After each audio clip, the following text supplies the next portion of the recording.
আসসালামু আলাইকুম প্রিয় বন্ধুরা, দেশীয় প্রবাসে যে যেখান থেকে দেখছেন প্রত্যেককে শুভেচ্ছা জানাচ্ছি। আশা করছি যে যেখানে আছেন ভালো আছেন, নিরাপদে আছেন। প্রায় ১.৫ বছর বন্ধ থাকার পর আবারও ঢাকা এলিভেটেড এক্সপ্রেসওয়ের যে বাকি অংশ, সেই অংশের নির্মাণ কাজ শুরু হয়েছে এবং বেশ ভালোভাবেই এখন কাজ এগিয়ে চলেছে। দীর্ঘদিনের যে নির্মাণকারী যে প্রতিষ্ঠান, তাদের যেই দ্বন্দ্ব নিজেদের মধ্যে, সেই দ্বন্দ্বের কারণে অর্থ ছাড় না হওয়ায় দীর্ঘদিন এই কাজ বন্ধ ছিল, যার ফলে এই পথে কাজটি অনেক আগে শেষ হয়ে যাওয়ার কথা থাকলেও সেটি শেষ হয়নি, এখনও পর্যন্ত কাজ চলছে। তো সেই কাজ আজকে আমরা আপডেট জানাবো এই কাজটির এবং তথ্যগুলো দিতে থাকব। আমরা মূলত এই যে কারওয়ান বাজার অংশ, মগবাজার অংশ এবং যেই মালিবাগ অংশ, এই অংশগুলো ধরে যে কাজ চলছে এখানে, সেই কাজটি মূলত হাইলাইট করব আর তথ্যগুলো আপনাদেরকে দেওয়ার চেষ্টা করব। তো এই যে এখন যে অংশটি দেখছেন, এই অংশটি হচ্ছে মগবাজার অংশ। এই মগবাজার অর্থাৎ হাতিরঝিলে আপনি মগবাজারের দিকে যেতে, অর্থাৎ ৭ রাস্তা থেকে উপর দিয়ে মগবাজারের দিকে যেতে এখন দেখবেন যে এরকম একটা বড় পিলার ক্যাপ যেটিকে বসে গেছে, গার্ডারগুলো বসে গেছে। এগুলো মাত্র একটা দুটাও উঠেছে, পর্যায়ক্রমে এগুলো উঠে যাবে। দীর্ঘদিন কিন্তু এটি এই অবস্থায় ছিল, এই সড়ক দিয়ে যারা চলাচল করেন তারা দেখেছেন। তো এই যে কাজটি ১.৫ বছর ধরে বন্ধ ছিল, সেই বন্ধ থাকার পর মূলত বন্ধ ছিল এটির নির্মাণ, যে প্রথম যে ঠিকাদার এটি কাজটি করার কথা ছিল ইতালথাই কোম্পানি, যেটি এই কাজটি নিয়েছিল মূলত, এবং চীনা এক্সিম ব্যাংক টাকা দেওয়ার, এটির অর্থ সহায়তা দেওয়ার কথা দুটি চীনা কোম্পানির মাধ্যমে এটি হচ্ছিল। কিন্তু এই তিনটি, অর্থাৎ ইতালথাই এবং চীনের দুটি কোম্পানি, এই তিনজনের মধ্যে দ্বন্দ্বের কারণে মামলা হয় এবং সেই মামলা সিঙ্গাপুর পর্যন্ত, আদালতে পর্যন্ত গড়ায় এবং কিছুদিন আগে সেটি সিঙ্গাপুরের যে আরবিট্রেশন আদালত, সেখান থেকে এটি মীমাংসা হয়েছে এবং মীমাংসা হওয়ার পর আবার এক্সিম ব্যাংক কিন্তু টাকা দিতে শুরু করেছে এবং এই প্রকল্প থেকে ইতালথাই যারা প্রথম এই কাজ নিয়েছিল তাদেরকে সরিয়ে দেওয়া হয়েছে এবং চীনের যে দুই কোম্পানি তারা এখন এটি বাস্তবায়ন করছে এবং এরই মধ্যে অর্থ ছাড় শুরু হয়েছে। তো এটি হচ্ছে কাজের ক্ষেত্রে যে জটিলতা তৈরি হয়েছিল সেটির মূল কারণ। তো এখন আমরা দেখছি যে এই আমরা যদি এই যে মগবাজার অংশে দেখেন, এখানে কিন্তু পিলারগুলো নির্মাণ করা হয়ে গেছে, একবারে মালিবাগ মোড় পর্যন্ত কিন্তু পিলার সব সম্পূর্ণ হয়ে গেছে। কারওয়ান বাজারের দিকেও সব পিলার হয়ে গেছে, কোথাও কোথাও গার্ডার উঠে গেছে, আবার কিছু কিছু জায়গায় ঢালাইও, উপরের দিকে সড়কের যে ঢালাই সেটিও কিন্তু হয়ে গেছে। তো এই হচ্ছে এই অংশের চিত্র। এই যে দেখেন এইখানে এই অংশটা এখন কিন্তু এই যে সড়কের মাঝখানের অংশটা এখন কানেক্ট করলে কিন্তু এখানে এই অংশটুকু কানেক্ট হয়ে যাবে, যেটি একটা বড়, এই যে দীর্ঘদিন থেকে কিন্তু দুই দিকে ছিল, এখন এটি এইখানে গার্ডারগুলো উঠছে। তো এটি হচ্ছে হাতিরঝিল অংশের, যে হাতিরঝিলের উপর দিয়ে যে সড়ক, সেই সড়কের অংশ। এখানে কিন্তু র্যাম্প আছে, হাতিরঝিলের ওঠানামার র্যাম্প তৈরি হচ্ছে। তো এই কাজটি এখন বলা হচ্ছে যে ২০২৬ সালের ডিসেম্বরের মধ্যেই কাজটি শেষ করা হবে এবং সেই লক্ষ্য নিয়েই কিন্তু এখন কাজটি এগিয়ে চলেছে। এবং এই যে প্রকল্প, সেই প্রকল্পের যেই বিমানবন্দর থেকে কুতুবখালী পর্যন্ত মোট দৈর্ঘ্য হচ্ছে ২০ কিলোমিটার, মূল যে অ্যালাইনমেন্ট সেটি, আর ৩১টা র্যাম্প আছে যেটির দৈর্ঘ্য হচ্ছে আরও ২৭ কিলোমিটার, অর্থাৎ মোট ৪৭ কিলোমিটার র্যাম্প সহ এই এলিভেটেড এক্সপ্রেসওয়ে যেটি নির্মাণ হচ্ছে। র্যাম্পগুলো বিভিন্ন দিকে নেমেছে উঠেছে, সেটি এখন দুটি র্যাম্প কাজ করছে। একটা শেষ মানে যেখানে এসে থেমেছে সেটি হচ্ছে একটা ফার্মগেটের দিকে, আরেকটি হাতিরঝিলে যেটি এখন ব্যবহার হচ্ছে।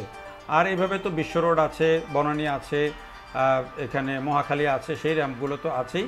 তো এই যে ৩১টা র্যাম্প হবে এরকম, তো সেগুলোর নির্মাণ কাজ। এবং এই যে এখন সামনের দিকে আমরা যদি হাতিরঝিল থেকে আমরা আপনাদেরকে এখন নিয়ে যাব হাতিরঝিল হয়ে কারওয়ান বাজারের দিকে, এবং যেতেই কিন্তু এই যে বামে মোড়েই কিন্তু দেখেন এখানে আবার একটি র্যাম্পের জন্য কিন্তু পিলার নির্মাণ হচ্ছে এবং এখানেও কিন্তু কৃষক যারা শ্রমিকরা তারা কিন্তু কাজ করছেন এবং এতদিন এটি থমকে ছিল, এখন কিন্তু এই কাজগুলো হচ্ছে এবং কাজগুলো যে হচ্ছে এখন মোটামুটি এটির ব্যস্ততা দেখলে আপনি বিভিন্ন পয়েন্টে দেখলেই কিন্তু বুঝতে পারবেন যে গত কিছুদিন থেকে এখানে কাজগুলো জোরালোভাবে চলছে।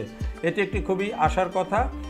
এটি বড় প্রকল্প এবং এটি গুরুত্বপূর্ণ প্রকল্প। আপনারা জানেন যে ঢাকা শহরে রাতের বেলায় ছাড়া দিনের বেলায় কিন্তু পণ্যবাহী কোনো পরিবহন চলতে পারে না।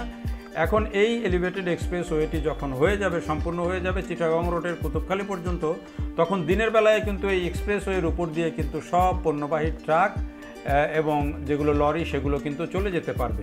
শুধু তাই না, এই এক্সপ্রেসওয়েটা কিন্তু এই যে ঢাকা এলিভেটেড এক্সপ্রেসওয়ে যে অংশ সেটি কিন্তু বিমানবন্দর থেকে এখন কিন্তু যুক্ত হয়ে ঢাকা আশুলিয়া যে এলিভেটেড এক্সপ্রেসওয়ে ওইটার সাথে যুক্ত হয়ে যাবে।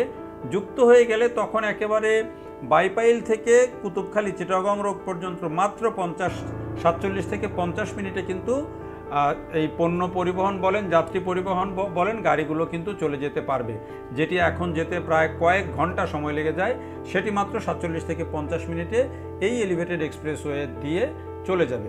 তো এখানে যে হাতিরঝিল অংশে আমরা নির্মাণ কাজ যেটি আপনাদেরকে দেখাচ্ছিলাম, তারপরে এখানে আমরা চলে আসলাম যে কারওয়ান বাজার পয়েন্টে যেই উপর দিয়ে যেই মূল অ্যালাইনমেন্টটি যাচ্ছে সেই জায়গায় এখানে এসে আবার দেখলাম যে এখানে অন্য ফ্রেমগুলা কিন্তু অন্য জায়গায় কিন্তু যেই ফ্লাইওভারের উপর দিয়ে যেই ক্রস করেছে সেগুলো মূল যে গার্ডার সিমেন্টের যে গার্ডার সেগুলোই আছে, কিন্তু এখানে দেখছি যে আবার ফ্রেমটা চেঞ্জ হয়েছে। কারণ বাজার অংশে একটা খুবই দৃষ্টিনন্দন লাগলো আমার কাছে যে এখানে স্টিলের ফ্রেম ব্যবহার করা হয়েছে, অর্থাৎ এই যে যেই অংশটুকু ক্রস হয়েছে এই ফ্লাইওভারের উপর দিয়ে সেই মগবাজার ফ্লাইওভারের র্যাম্পের উপর দিয়ে, কারণ বাজার র্যাম্পের উপর দিয়ে, সেখানে দেখেন এই যে একটা বিশাল স্টিলের ফ্রেম ব্যবহার করা হয়েছে এবং এটি কিন্তু নিচে যখন ক্রস করা যায় তখন কিন্তু দেখতে বেশ দৃষ্টিনন্দন, বেশ চমৎকার লাগছে দেখতে। এখন এটি কি ঢালাইয়ের জন্য কিনা উপরে না গেলে বোঝা যাচ্ছে না ফ্রেমটা, তবে এটি এমনি কিন্তু দেখতে বেশ আকর্ষণীয় লাগছে এবং এই কাজটিও কিন্তু বেশ জোরালোভাবেই চলছে। আর এই যে ডান দিকের র্যাম্পটি, সেই র্যাম্পটি কিন্তু এখন অলরেডি ব্যবহার হচ্ছে। আবার এখান থেকে যখন একটা র্যাম্প চলে যাবে আবার কারণ বাজারের দিকে, সেইটার কাজও কিন্তু মোটামুটি এগিয়ে গেছে কারণ বাজার অংশে। তো সব মিলিয়ে এই যে elevated expressway, Dhaka elevated expressway, যেটি সেই 2011 সালের নেয়া প্রকল্প, যেটি এই অর্থায়ন হচ্ছিল না জটিলতার কারণে, ভূমি অধিগ্রহণ, অর্থায়নের অভাব, এগুলোর কারণে দীর্ঘ সময় কিন্তু এটি ঝুলেছিল। প্রকল্পটা 2011 সালে নেওয়া হলেও এটি 2020 সালে মূলত কাজ শুরু হয় এবং তখন ওই যে চাইনিজ এক্সিম ব্যাংক এই প্রকল্পে অর্থায়ন করে। প্রায় 9,000 কোটি টাকার প্রকল্প। এখন এটির কিন্তু এই যে দুটি মানে হাতিরঝিল পর্যন্ত এবং ফার্মগেট পর্যন্ত অংশ চালু আছে। এখন পরবর্তী যে অংশ মগবাজার থেকে অর্থাৎ হাতিরঝিল থেকে কুতুবখালী পর্যন্ত, এই অংশের কাজটা শেষ হলেই কিন্তু এই যে এলিভেটেড এক্সপ্রেসওয়েটা সেটি একটা সমাপ্তি পাবে এবং এটির যে সুফল সেটি পাবে। এখন এটির সুফলের মধ্যে কি কি পাওয়া যাবে?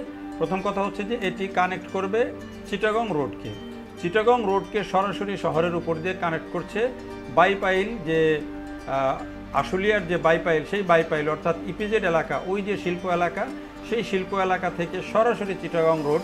তার মানে আপনারা বুঝছেন যে এক্সপোর্ট ইম্পোর্টের কাজটা অনেকটা সহজ হয়ে যাবে। এখন গাড়িগুলোকে যেমন রাতের বেলায় যাওয়ার জন্য অপেক্ষা করতে হয়, তখন আর এটি করতে হবে না, এটা একটা বিষয়।